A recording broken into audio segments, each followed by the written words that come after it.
Beach FM, locals talking to locals. Beach FM will say good morning to our Kapiti Mayor, Guru. Kia ora, Guru. You still have Sue at the Oh, moment. I still got Sue. That's okay, Sue. All right, well, we'll get back to him in just a moment, okay? Yes, Good about as- 10 seconds. 10 seconds, is that all? Yep. Okay, Yes, we'll do that not too far away. Yeah, I think Janet Holborough is down at the memorial service today, isn't she, representing the council from what I've gathered? She would be, yes. Yes, yeah, good as Look, I'll gold. switch it through to Guru now. He's available. Thank you very much, Sue. Have a good day. You too. Bye. That's Guru's PA, Sue, who's just been holding the line. Guru's been a bit tied up this morning, so there we are. He's on the telephone line now, on his way back. Kia ora, Guru here. Kia ora, Guru. Nigel here. How are you, sir? Good, good. Good. I was just saying, I didn't know whether I'd get you today or not, whether you might have been down at the memorial service down at... No, the Deputy Mayor there. Deputy Mayor, yeah, fair enough too. I've just been talking to Ali Weber. They're going to hold it inside because the weather isn't suitable. So a little bit disappointing because it's always a major occasion for us, isn't it, down there? Well, it's sunny here, but it rains and then stops. Yeah. Good as gold. Righto, you got a meeting this week and you see adoption of the 2018-19 fees and charges for regulatory services. Are they going up this year or what's the story? Well, it is every year. Can you ever think of charges ever going down? Well, no, but I was hoping you might be able to tell me that. No. No. Right, so they're going up by a reasonable amount, or you have to put Yes, them up? I mean, we cannot raise it to unreasonable amounts, right? Right. I mean, we are already grappling with how to keep the rates down. We already have a number of cases where people's rates have gone up by 10, 15, 33%. Yes, and I see you went down to the Greater Wellington Regional Council and sort of stamped your foot on the ground down there saying it's a bit unreasonable, their contribution to the rates. How was that accepted, Guru? You saw the response by Chris Laidlaw, the chair. We see that he's very gracious, he's a gentleman. He accepted the criticism. They put things together at the end. But the key point he said was, it is the submission process is still a discussion, a debate over issues. So everything's not. It wasn't a decision that they made. It's a process. Same with us. People have come to the hearings, told us what was happening to them in terms of their own individual rates, benchmarks that affected them. So we've listened to that, and then we've got some hard decisions to make. You have indeed. They were saying, I think, if I read it rightly, that he apologised for not sort of having a bit further discussion with your council about the fact. I think it's an issue that I raised. I mean, I went there with councillors John House and James Coates and Mark Hardeth and Janet Holborough. So we went there and enforced, rather than just one person making the submission. Right. But the key thing that I said was that from a political perspective, it would have been useful if, as they were going through the workshops, that Penny Geller, our representative there, is enabled by them to keep talking to us, our staff and us, to see how we can help her in terms of Kapiti's position. The same thing that we do with our community boards. Whenever we have councillors have workshops on these areas, our community board representatives are sitting around with us. Yeah. So we are better able to engage it, and also I think that helps our representatives like Penny Geller to be actively pursuing our perspective around their table. Okay. So we just wait and see, just like we have to wait and see after your deliberations over what's been presented to the local council. Yeah, okay. When do you have those talks, Guru? When are you starting to... Well, we are having the workshop this week. We're going to have a pretty good chew on it. Yep.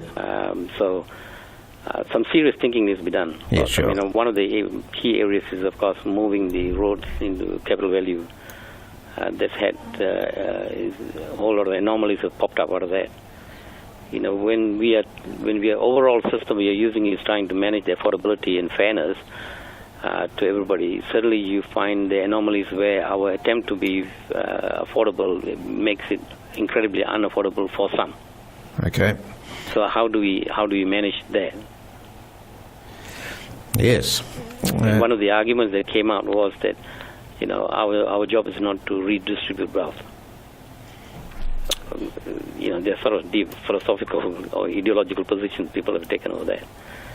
I think part of when you're talking about affordability, then we have to.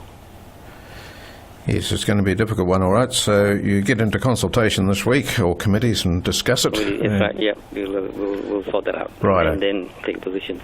So has any consideration been taken into account with our ratings once we take over this old State Highway 1? Because that must be a cost to the council.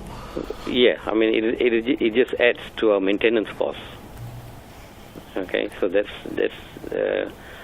I don't know, the one thing it does is it increases our asset value, technically, but at the same time there's a cost to that, because once it's ours, then we've got to maintain it. Maintain it, that's right. And it's a big stretch of road to maintain, so it's going to be costly for the council. But then you must understand that although we maintain it, we don't pay the whole cost for it. We share the cost with NZTA. Oh, right, okay. Right. Well, what's the basis of that? 50-50, is it? In some areas, I think it is about 50-50. Yeah. But depends. Sometimes it's dumb in some areas, because if we know that a particular road is going to be affected by a sliding earthworks or something like this, or landslides, we cannot do the remedial work. We can only get a share once the road is blocked by the landslide actually happening. Yeah, sure. Which is really crazy. But the other thing that's come up quite clearly is that while we've been looking at the rating systems for several trienniums now, councillors have not gone to to looking at the rating system itself as an overall look. This time around, because of the valuation going up so high, we were forced to then look at the rating system to sort of try and balance things up. In my conversation with the chief executive, and we've looked and said, look, and James Coates decided that part of this long-term outcome, we want to set up a independent group, or facilitate an independent group consisting of members of the community itself, a bit like the charges for the water meters, that we can then start seriously looking at the whole rating system and see if we can come up with a really good or better, a more equitable and affordable system. Right. So central government, will they be giving a bit of a guidance on this? Well, I think from what I hear in the local government, the government is looking at another round of the Shan report that came out about. They're going to do a Shan report 2, so to speak. Okay. So in anticipation of that, I think it would be good to have a community-based group of what I like to describe them as our local intelligentsia, people who are highly capable in this area, to sit with us and work out how we can reshape a rating system that will be good for us. So that might include like Chamber of Commerce and... Absolutely. Chamber of Commerce will be one key area, Grape House, that. Yep. And this new group, through the submission process, we heard some very intelligent people around this ratings, how we are rating, and so it'll be useful to shoulder tap some of them. Yes, sure, it will be. All right. So when do you hope to form that group of people? Well, we'll just wait for for workshops thing to close up and have a decent discussion with the other councillors. Okay. And then, at the same time as we make a decision on the long-term plan, I think at that time we should be able to announce something in that direction. Great. All right. Well, we better fly because time's run out, but we do appreciate your time this morning, Guru. We won't be speaking to you next Monday because it's Queen's birthday weekend. Oh, long live the Queen. Yeah, that's right. You can have the day off. Thank you, Mike. Our Kapiti Mayor Guru here on Beach FM. 106.3 Beach FM.